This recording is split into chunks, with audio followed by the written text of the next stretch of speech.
Pourquoi tu dis souvent qu'il ne faut jamais donner toute sa vie pour un travail? Parce qu'aucun patron ne mourra pour toi.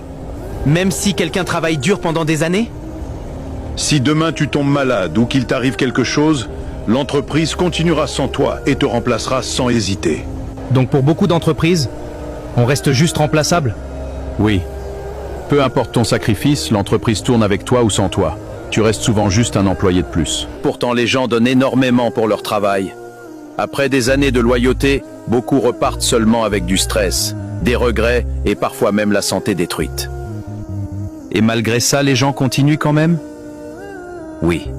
Ils se lèvent tôt, travaillent pendant leur repos et font des heures supplémentaires que personne ne remarque vraiment. Donc ils donnent tout pour quelque chose qui ne leur appartient même pas? Exactement. Leur énergie, leur temps et parfois leur santé entière pour construire le rêve de quelqu'un d'autre. Et pourquoi beaucoup repoussent toujours leurs propres projets? Parce qu'ils disent toujours « Je vais commencer demain.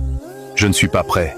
Ce n'est pas encore le bon moment. » Mais qu'est-ce qu'un travail laisse réellement à une famille? Un travail ne s'hérite pas. Mais une vision, une compétence ou une entreprise peut changer toute une génération. Donc travailler honnêtement ne suffit pas toujours. Le travail est honorable. Mais ne laisse jamais ton emploi tuer silencieusement tes ambitions et tes propres rêves. Alors qu'est-ce qu'on doit faire après le travail? Développe une idée, une compétence, un projet.